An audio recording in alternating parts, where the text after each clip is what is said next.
Jason Donovan is the guy who was this squeaky clean boy from Neighbours. And then, boom, it all descended into sex, drugs and rock and roll. He's going to ask me probably about my childhood, about Neighbours. He will definitely be asking about Kylie. I know exactly where it's going to go, unfortunately. You know, there are boundaries. There are certain places I won't go for anyone. My challenge tonight, I think, is to try and just bring that wall down a little bit. I'm going to ask Jason about cocaine, about collapsing in Johnny Depp's nightclub at Kate Moss's party, and get to the real Jason Donovan, because he's a much more complicated character than people may realise. Tonight's interview has the potential to be really explosive. I think you're going to see Jason Donovan as he is. Jason could finally answer some of those questions he's never answered.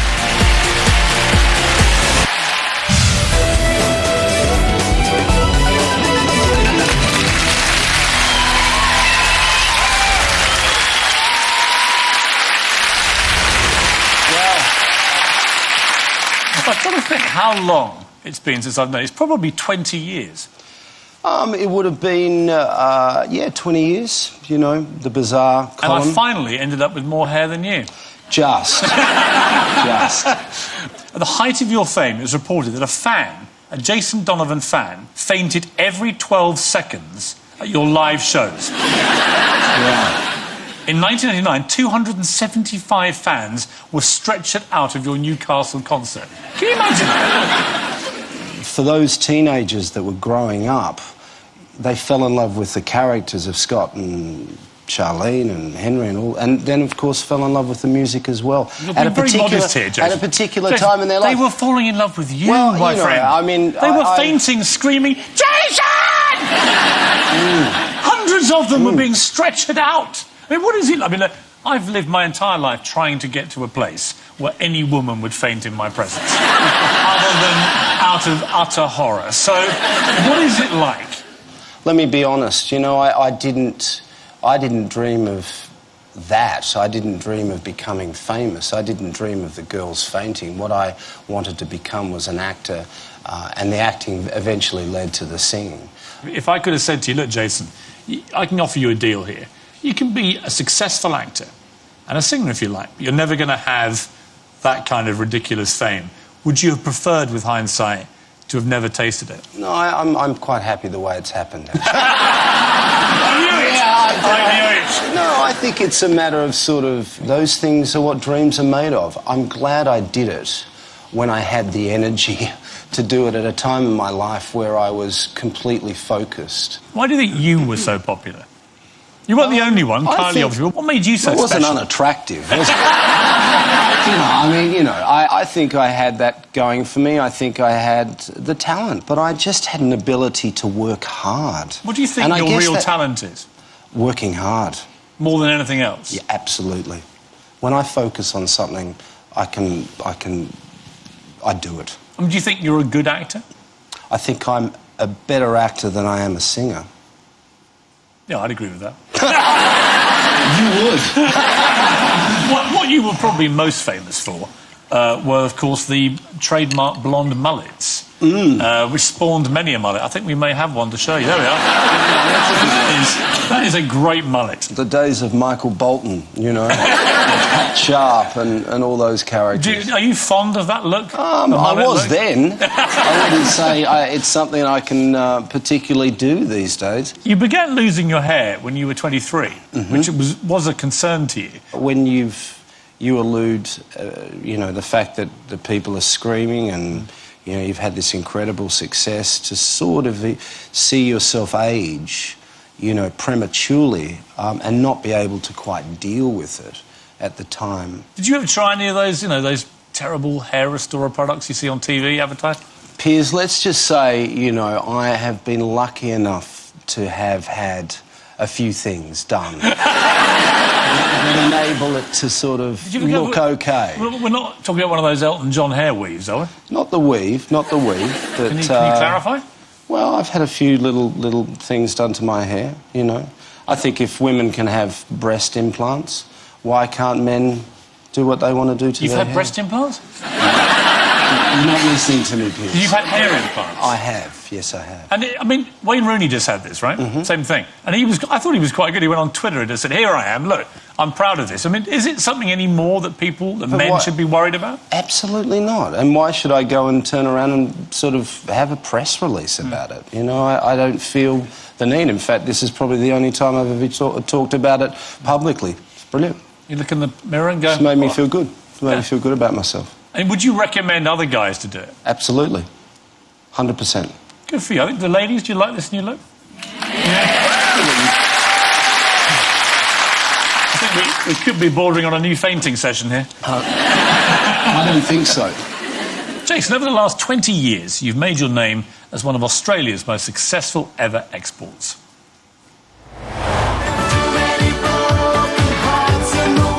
Jason Donovan, the typical Aussie boy next door, who became the obsession of a generation. He had a gorgeous face, he had that blonde hair and a mullet. You can't go wrong. Age 10, I had Jason Donovan pictures on my wall.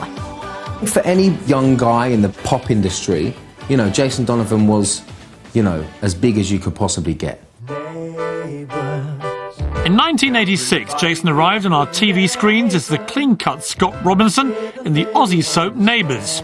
Don't worry, we're doing the right thing. It was on at lunchtime, so the mums could watch it. Then it was on after school, so we could all watch it when we got home. I used to watch the 1 o'clock edition and the 6 o'clock edition. That's quite bad.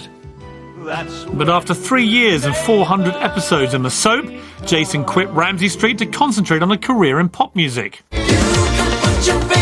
Oh, there was no question that Jason was a pop star. That was a foregone conclusion. I remember Jason on Top of the Pops, and I remember it for one reason, and that's that I was trying to be a pop star at the time, and it felt like that's who I want to be. I didn't want to be him. I wanted to do what he was doing. And there was one single that catapulted Jason into the pop stratosphere. It's only one song. Come on, you know it. Look, everyone's singing. It's Too Many Broken Hearts. That's the one. There are moments in your life when you look back and you think that was the moment. The video came back from Australia.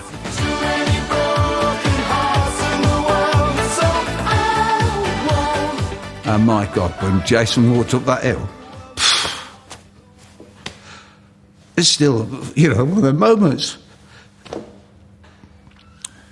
Because pop music's about emotion. Jason Mania was born.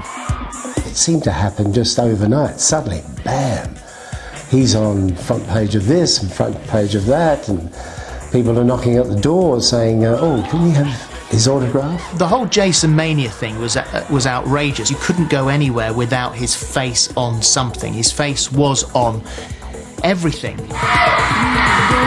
Wherever Jason went, screaming and fainting fans followed. But there was only one woman in Jason's life, Kylie Minogue, who played Charlene in Neighbours. Now I've got everything.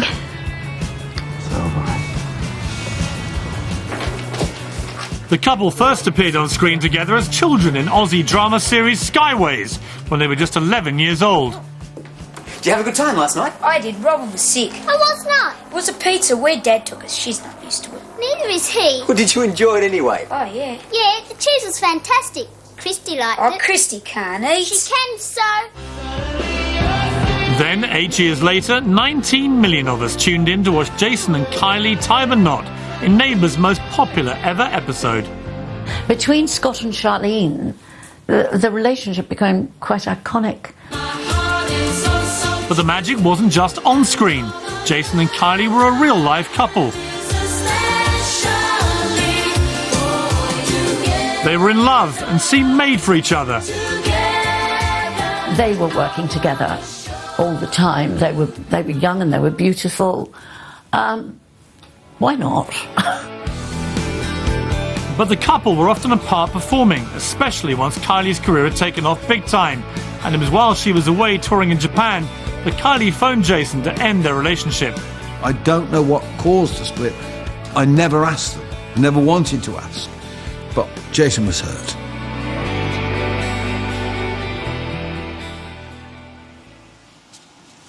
Great. Love it. You and Kylie obviously became this world iconic couple.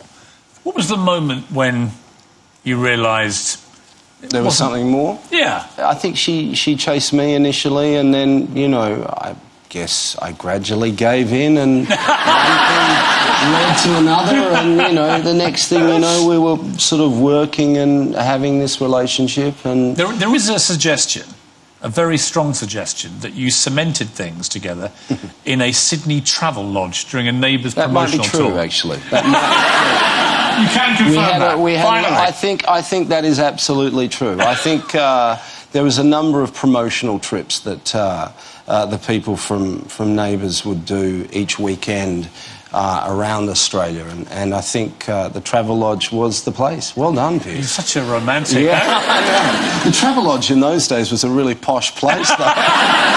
Alan Partridge would be proud of you for that. He really would. The other suggestion, for years and years, has always been, I have to be blunt here, Jason, did you lose your virginity to Kylie Minogue? That's not true? It's a very personal question, Piers, I have to say. It's a good, juicy question, isn't it? That's not true. Not true? 100% not true. What was the moment that you knew you were in love with her? I think the real realisation that one was in love was, you know, as I began to see her blossom. I mean, that's the most painful kind of love, isn't it, really? Well, particularly for a young man, you know, because you think you're the sort of the success story and you're going to be the sort of the breadwinner and come and live with me, you know. And suddenly, you know, she's off on a sort of a different course. I mean, we did live together for sort of period of about 6 to 8 months. Was this the first time you'd really been in love with someone? Absolutely, and it was you know, I mean, that is a very powerful emotion to have, coupled with the fact that, you know, you were the most successful, most talked about couple in Australia, which was, you know, our backyard at the time. I mean, there was a lot of arguments too. It wasn't an easy relationship, and I think that had a lot to do with the fact that, you know, we were working together and. What did you argue about? We argued a lot about her wanting to go off and do other things, I think, you know, her independence. It was jealousy, pure jealousy. When you got married in the show, did part of you hope in that moment this was going to happen for real? But had you identified her? Probably at the time. She was the one for you? Probably, yeah. When she broke up with you, did she tell you why? No. You found out later why? And there's no doubt, really, I guess now... Well, it was over the papers, you know, about 3 weeks later. She'd been seeing Michael? Correct. Well, they went to a premiere of her movie called The Delinquents. You know, there's that iconic shot of her and Michael walking in, and it was really sort of, you know, rubbing my nose in it. I mean, was that the moment you realised exactly what had been happening and why she had... I think that was a visualisation, yeah. The catalyst, many assume, and you can clear this up if you like, but there was a party, an after-show party, and you were together with Kylie, but she spent most of the evening flirting with him. We went and saw an INXS concert in Sydney, and this was at the peak of INXS. And you loved INXS. Oh, I loved them, and I wanted to be Michael Hutchence, you know.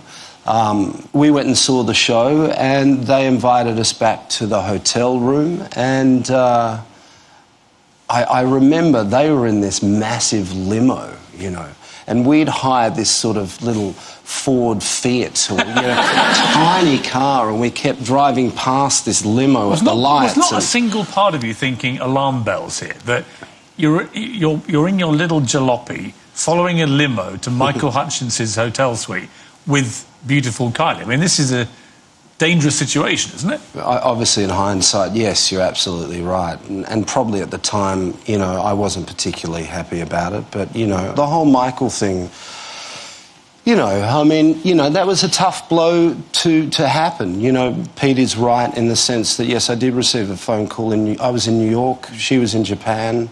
Did you try and win her back? I think initially. After the phone call? Yeah. But she was having none of it? Yeah, she wasn't having any of it. I mean, it's a double blow, isn't it? Because the woman you love has dumped you, but also you're now finding out she's going out with this rock god who you actually... Wanted to be. Wanted to be, yeah, ironically. Tough. Yeah. And I took it hard, you know. It was sleepless nights and sort of, you know, it was tough. It was really tough. But was it what doesn't break you makes you stronger? Let's go back to when you first landed the part of Scott Robinson, 1985.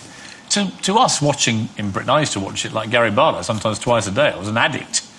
And you always had this kind of dreamy, floaty look about you. And it was only recently I discovered it was because you and some of your cast members were sneaking off in between the shooting sessions and smoking cannabis joints. That is not quite true, Piers. Is that true or not? Quite true. Did you smoke joints on the set of Never Neighbours? on the set. Never Off on the set? Next to the set? Never on the set. Never, ever on the set. You have read your own book, have you? What did I say? You said you did it on the set. Had I? Jesus Christ. OK, well, there probably was one incident at Lassiter's. We'd had a big block of scenes in the morning, and then I had a big block of scenes in the afternoon. But I didn't have a lot of dialogue in the afternoon. What happened was they shuffled the order of scenes around so that I walked back into the green room, and suddenly my teeth were up there like that. And suddenly one of the producers came and said, listen, we've had a change around today. We'd like you to go in there and do this extra scene. And I'm like, no. You did do a scene while flying off your head on cannabis. I wouldn't say flying, but I certainly under the influence. How did it go? Was it some of your best work? That was all right. I was never particularly good when I was off my head. I couldn't tell the difference, to be honest with you. You didn't look deep enough. No. You didn't look deep enough. Sometimes in life, you occasionally get a few punches, and you sit there and you take those, and sometimes you just have to punch back, and that's what I did.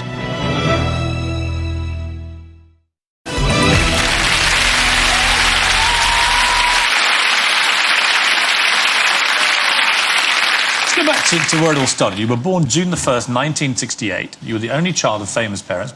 Your dad was a well-known actor, Terence Donovan. Your mum was Sue Menlove, who was a dancer. When you were 5 years old, your mum walked out on you and your dad. I mean, do you have any memory of your parents being together? My memory of my parents is more to do with the fact of spending time with my dad wondering, is my mum going to come back? But she left. You were left with your father. He fought a custody battle for you, and very unusually... Won. He won sole custody of you, an extraordinary thing. In 1972, that was pretty amazing. Were you aware of what was going on? No. So he kept it all away? Well, I just don't have a recollection of that period, full stop. Do you think you've blocked it out? Maybe I have, maybe I have. You said in your book that you cried a few times because you were panicking at school as to whether your father would turn up and pick you up. Because he was all you had. Yeah. I was an only child too, so that sort of made the impact even stronger. But I had love, I guess the thing with Dad was he was my real sort of rock, I suppose. He never spoke to your mother again? No. You didn't invite her to your wedding? No. I mean, do you have any relationship with her? No. How do you feel about that? I don't wish my mother any bad will in life. I just don't think we're destined to be mates for some reason. Do you feel... It's sad, but it's, that's just life. Jason, when you left Neighbours, you came to Britain and you took it by storm. Let us make a pledge to meet. Jason had firmly established himself as a major pop star, and in the early 90s, after splitting from Kylie, was a force to be reckoned with in the charts. Jason, at one point, was outselling Kylie. I mean, that's the thing that everybody forgets. And seal it with a kiss. Andrew Lloyd Webber wanted a big star for the lead role in his West End musical, Joseph and the Amazing Technicolor Dreamcoat. Lloyd Webber needed Jason more than Jason needed Lloyd Webber. He needed the biggest pop star on the planet to do it. But would the pop star be able to pull it off? I don't know that Jason had any stage experience before. It's one thing saying, oh yeah, great, I'll go and be in a show, but there are professionals that are in shows and they do it all the time. The moment of truth came when the show opened at the London Palladium. Far, far away, someone was weeping. I was fortunate to be at the first night of Joseph and the Technicolor Dreamcoat, and he got a standing ovation. I thought that was absolutely stunning. That's my boy. Such a dazzling coat of many colours. I saw Jason and Joseph. Yeah, I thought he was amazing. Those I love from me. I would absolutely say that Jason helped put West End Theatre back on the map. The tickets were sold out for like 2 years or something. You couldn't even get hold of tickets. For making Joseph such a sellout success, Jason was raking in the money. I've heard that the wages were like record wages, like 30 grand a week or something, like Wayne Rooney wages, basically. But things were about to go badly wrong. A doctored image of Jason appeared around London, wearing a T-shirt bearing an offensive slogan. It was part of a poster campaign designed to out celebrities who were gay but wouldn't admit it. The image was reproduced in an article in Style magazine, The Face. Jason decided to sue the publication, claiming it had accused him of being a hypocrite and a liar for denying he was gay. There was a lot of people in the media at the time that misconstrued the court case as homophobia. It wasn't. He was making a point. Too many things have been written about me that I don't believe. This is one too many things, and I'm going to hold you to task. This has not been a case about homosexuality, and I resent any suggestion that it was. Everybody should feel free to live their lives as they wish. Jason won the case and was awarded £200,000 damages, but faced a backlash from the gay community. I've got a lot of gay friends who said, oh, how dare he? And I said, no, this is something that he wants the truth out of this. I don't know whether it was a particularly wise route to take, and I don't think it did him a great deal of good. Looking back on that, I mean, would you do the same again? Would you have taken that legal action? Not now, no. What compelled you at the time to do it?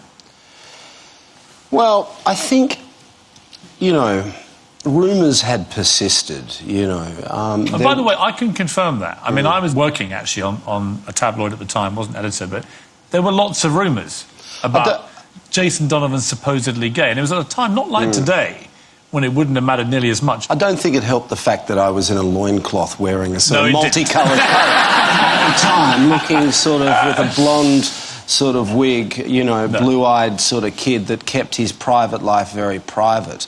I think it got worse when a journalist, and I really believe this, came into my dressing room at the Palladium and saw a picture of Chesney Hawkes sitting on my toilet door. Which was a joke, actually, at the time. All I can say is, sometimes in life you occasionally get a few punches, and you sit there and you take those, and sometimes you just have to punch back, and that's what I did. But, I stood up for myself, and if any good came of it, is that maybe this was I was speaking out for all the individuals, gay, straight, hetero, homo in the world that just want to be who they are without any attention having to be focused on them. Who gives anyone the right to be outed? Because you want to further your cause? What a load of bullshit. Well, the side effect that was really, I guess, unexpected for you was that you were branded homophobic. And in fact, you began to suffer real abuse in the street. Yeah, there was an extremely vicious revolt against me, The worst thing about it, I think, looking back, is that shortly afterwards you were offered a part in a movie playing a drag queen. The movie was Priscilla, Queen of the Desert, and you turned it down, I've been told, because you felt that the negativity surrounding this court case made it just absurd that your next part should be a drag queen. Look, we felt it could be exploited in the wrong way, and maybe, publicity-wise, we couldn't control that. But when it was a smash hit at the box office, were you like... It killed me. I mean, I was in Cannes. I was in Cannes, in the audience, when it won a Palme d'Or or something, and everyone was standing up giving it an ovation, and, probably had I taken that risk. You know, I've done this a lot in my life. You know, I don't take risks sometimes. You know, I think if anything in my life, you know, sometimes I play it safe too much, you know. Let's move on to happier events, because you landed this role in Joseph. Everyone was sceptical before. Jason Donovan doing an Andrew Lloyd Webber musical, this can't work. And it was a smash hit. How satisfying to you professionally was it? Because it's not like doing a pop record where you can mime half of it. I was reluctant because as a pop star, it made more sense to me to play 5 nights at Wembley Arena than to do, you know, 360 shows, 8 shows a week at the Palladium. But I auditioned for Andrew. He heard me sing. He said, there's something we can do here, and one thing led to another, and it reinvented my career. Gary Barlow seemed extremely jealous of the fact that you were earning £30,000 a week. Was he right? Were you earning that? I was earning somewhere in that amount, yes. That's big money. In those days, it was big money. I was worth it. I was worth every cent, Piers. My biggest regret, and I don't use that word very often, is that I didn't stick with the production for longer, really. You nearly died. Yeah, but, you know, that's the problem with drugs, you know. They sort of control your world.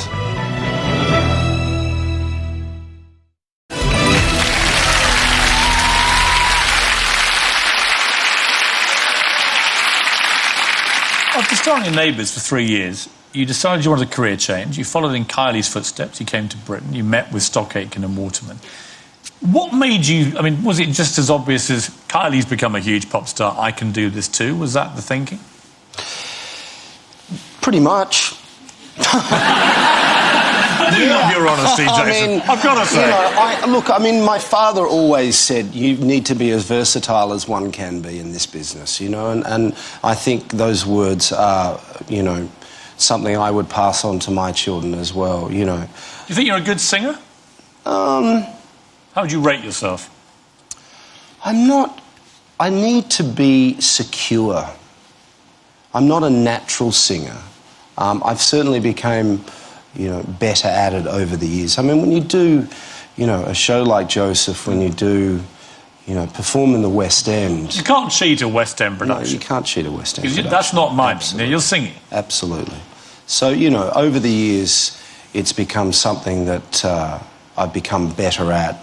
But I need my comfort zone around me to sing, you know. I need the big comfort zone, of course, was Too Many Broken Hearts in the World, which reduced even Pete Waterman to tears now 20 years on. But it was an amazingly big hit. I can imagine for Pete, it does bring back a lot of strong memories. You must have been outselling Kylie and In Excess at the same time. That must have been quite satisfying. Yeah. Still didn't look like Michael Hutchence. That gave me a lot of satisfaction. You know? What was the point when the cheese factor becomes a problem? In other words, you grow up and you've been very happy doing what some people would call cheesy pop songs and videos and so on, and the TV show and everything else, but that particular branding for you suddenly feels uncool. Well, I use the saying, success is not the key to happiness. Happiness is the key to success. The problem for me was my image, I suppose, you know, and going back to the sort of the Joseph loincloth, you know, I just didn't see that when I looked in the mirror, you know. And again, you know, I'll be really honest with you, I'd go home at night and smoke a joint and listen to Nirvana records, you know. Having sung Any Dream Will Do in a At the Palladium, you know, and that's what I wasn't that sort of character. You know, everyone was saying I was sort of the next Cliff Richard. With respect to Cliff Richard, it just wasn't me. It just wasn't me. So what happened after that was, you know, this sort of desire to want to be cool, you know, and that's when the car crash really happened, I suppose. That's exactly where we're heading. I knew you were.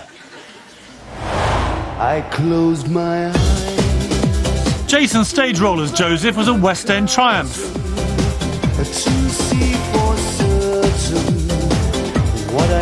But there was a downside. I knew the minute he sung Any Dream Will Do, his career was over. Finished. Those kids at the end, na, na, na, That's it. Gone. You're finished. His only #1 hit was from the show Joseph. How I love my coat of many colours. Each was red and yellow. I kind of know that Jason wasn't very happy at one point in his career because he wasn't really writing his music, and he was kind of singing songs that other people had given to him. Offstage, Jason began partying hard and was starting to lose his way. I remember Jason partaking in a social way, and nothing as big time as cocaine. And then seeing him and thinking, you don't look well. In 1993, Jason quit Joseph and had time on his hands to party even harder.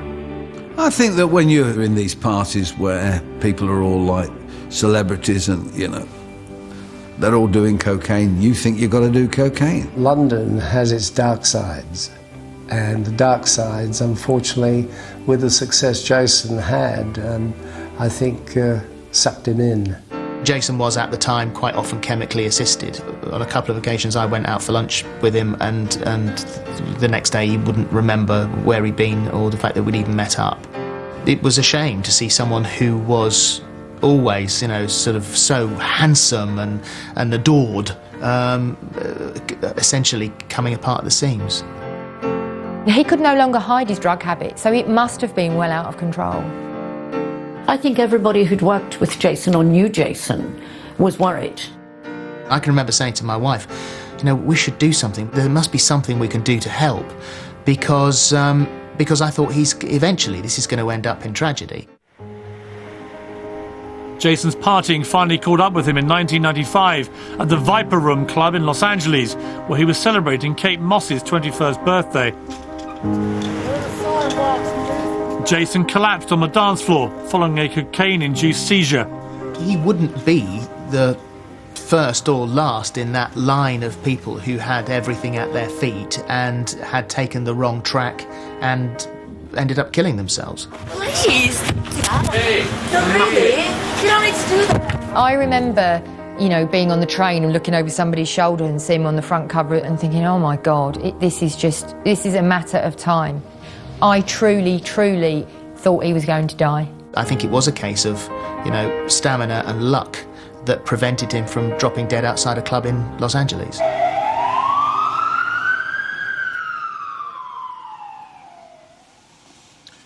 Pretty dramatic moment in your life, really. It was Kate Moss's 21st birthday party. You're at Johnny Depp's Viper Room Club on Sunset Boulevard. River Phoenix had died there at that very club 18 months before from a drug-induced heart attack. As you're being led away in that ambulance, do you have any recollection of what you're thinking? Do you remember what happened that night? Well, you know, one of the things that happens with what happened to me, which was a seizure, basically, is that you don't remember. Time stands still. You know, those aren't great images at all, Piers, I have to say. Doesn't make me happy looking at that at all, particularly with kids. How had you made the move from cannabis, which you'd taken for quite a long time, into cocaine? That's an easy move, mate. I mean, that's, you know, anyone that tells you that one drug doesn't lead to another is deluded. Full stop. Did cocaine give you a better sensation than cannabis? Is that why you liked absolutely. it? Look, I've been very honest about my cocaine. You know, it was, for me, I thought it was creative. You know, for me, I could tolerate being with people, you know, whereas, you know, when the attention's on you and, you know, you're just sober, you get claustrophobic. You know, cocaine makes you sort of, you know, the master of the ball, really. You had begun to take a lot. I mean, in the build-up to that party, you'd been taking a lot of cocaine in Los Angeles, hadn't you, in the build-up? Well, yeah, I mean, I'd been in Sydney, you know, taking drugs, and then I flew to LA. I got hold of some coke there, jet-lagged, extremely strong consistency of the drug, you know, and, You know, I spent my entire time in the hotel room. The only time I think I went out, actually, was to the party itself. And then from the party, I would go back to the hotel room what was extraordinary? and fill up with the drug. Michael Hutchence, ironically, protected you a lot that night, didn't he? What did he do? Well, they got the drugs off me, I suppose. That's one aspect. They He got rifled me, your pockets, literally, to make sure you had no made drugs sure, in the yeah, hospital. and, you know, got me into the ambulance. There was a Stopped guy... him getting a picture of you, I think, as well. I think so. Good of him to do that. Yeah, you know, I mean, that was, you know, incredibly embarrassing situation to be in. But, you know, I was a drug addict at the time. Just went back to the hotel once they checked me out of the hospital and got back on it. Well, I mean, that's the truth. It Well, that's the sounds extraordinary thing. so terrible. You checked yourself out after about 3 hours, having had a seizure in this club. You went back to the party briefly, and then you went back to the hotel, and you had another line of cocaine. What were you thinking? You don't think rationally when you're on drugs, Piers. I mean, you nearly died. Yeah, but you know that's the problem with drugs. You know, they sort of control your world. It's sad. It was extremely sad. Were you taking a lot of drugs during Joseph? No, that's a fact. At your worst, how much cocaine were you taking? About 3 grams a day, maybe. 3 grams a day? Yeah, maybe more. I mean, for those who know nothing about cocaine, how many lines of cocaine is that? Oh, that's, you know, 20, 30 lines, maybe. Yeah. That's an incredible amount. That's proper addiction. That is proper addiction, yeah. How much was it costing you? Didn't really think about it. I mean, you know, you've got the money, so you just fund it, I suppose. You know, 60 pounds a gram, maybe, at the time. £180 a day. Maybe, at times. I mean, also, what I would say, Piers, is, you know, my drug abuse was in sections. You know, I've always been. I had at that time been one of those people that parties hard and then does nothing. You know. In 1995, you collapsed in a cafe in Bondi Beach full of mums and kids. A news report, I guess rather poignantly for you, described it as a former star, one-time singing sensation. Your father wrote to a woman's magazine in Australia asking that you be given help with your drug addiction. And he wrote the following: "It breaks my heart to look at pictures of how you are now. On more than one occasion, I warned you were killing yourself. I even got the name of a London detox specialist, but you were in denial. You had the attitude, don't worry, I can handle it." When you're sick like that, you don't listen care. You just don't care. Why would you? You're a cocaine addict. Absolutely. You're on your own course, and that's all that you think about. Now you're getting me emotional. Why? Why are you feeling emotional because, now? you know, that is my life turning around.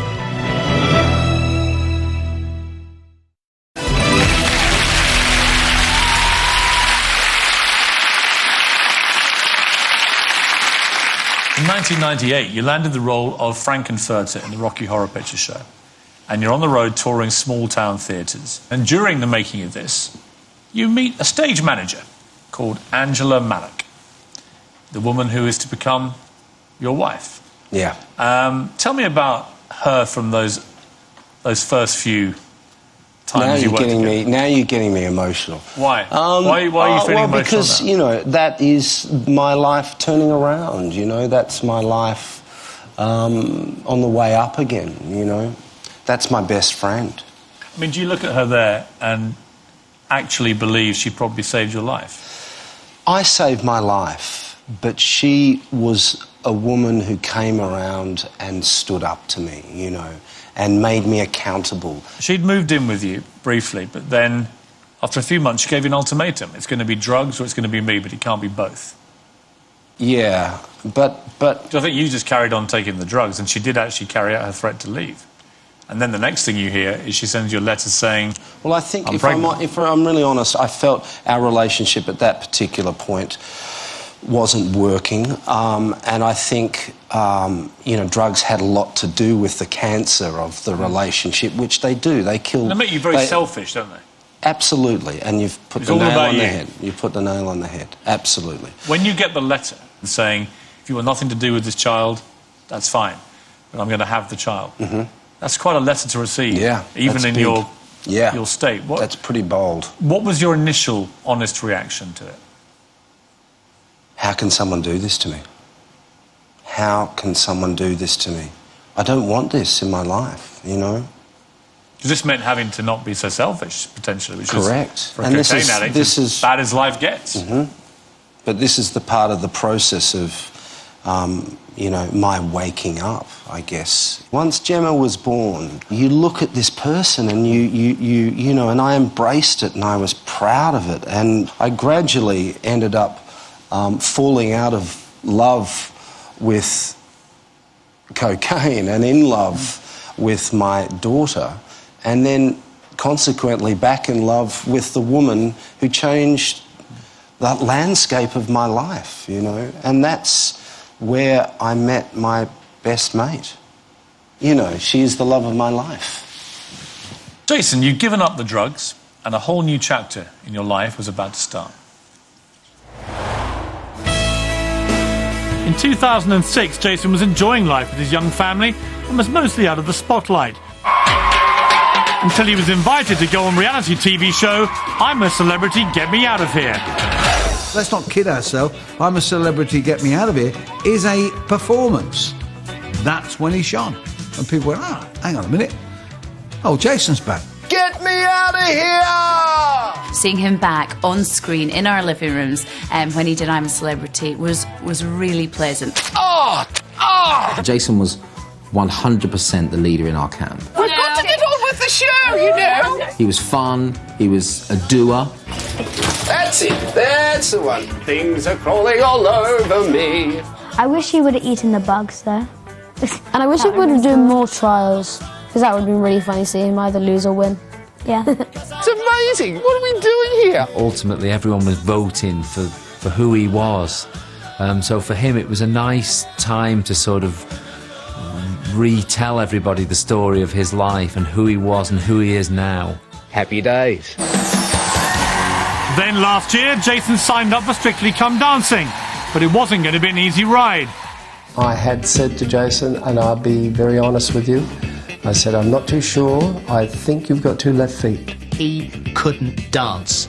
He couldn't dance when he was doing Joseph, and I know that because I couldn't dance when I was doing Joseph, and he attempted to teach me, and it was the blind leading the blind. He wasn't a very good dancer. He tried to be. He tries to be. But it was Jason's powers as a performer which got him to the final. So you're back from outer space. I just want to know you hear that sound of the party place. It's that mindset, that professional's mindset, where he thinks, I'm not going to just do this 50%, I'm going all out. Let me be a dancing fool.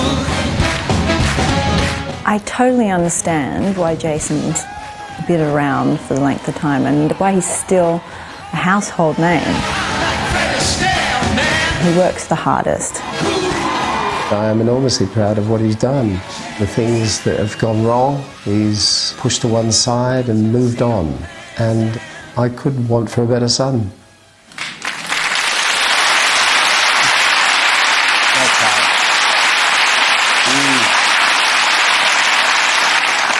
Been quite a journey with your old man, isn't it? Yeah, he's a good guy. When you hear him say that, you must feel proud of yourself, actually. Yeah, I do, you know, and we've been through a lot together, and everything I know, everything that has made me strong enough to come through what I've come through slightly has its history with my dad. You haven't taken drugs for 12 years. Have you had to battle temptation? Is it always there on your shoulder? Temptation is always there with everything in life. You know, it's how you approach things and, you know, what's important. And maybe in a funny way, I love a glass of wine now and I can still Well, I've heard your biggest sin these days is you and Gary Barlow can have a nice glass of red wine together. That is probably one of my biggest sins, yes. You know, but Is that the sign of growing up, do you think? Yes, it is the sign of growing up, but it's the sign of, you know, responsibility and you know, it's when you're in a good place and, you know, you've found the balance in your life. I think that's the most important thing in life is to achieve a certain balance. What would be the great life lesson that you've learned that you would hand down to your kids? Success is not the key to happiness. Happiness is the key to success. How do you measure success, Piers? You know, this is one of the things I'd love to end on. How do you measure success in life? For one person, it's learning to walk. For someone, it's getting through cancer. For someone, it's getting the next #1 hit, you know, in a chart. And that's... What was it for that's you? something that constantly I question myself. When you really think it through, has been your measurement of success in your life? My ability to come through adversity, desire to be a good father and a good partner. When I look at the pictures that I've just seen, the stories that people tell of me, you know, I now understand that I am extremely lucky to be here. Jason Donovan, thank you very much.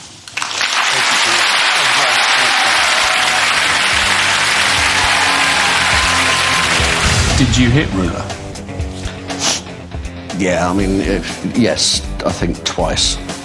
There would be arguments where I'd say, shut up, and lash out.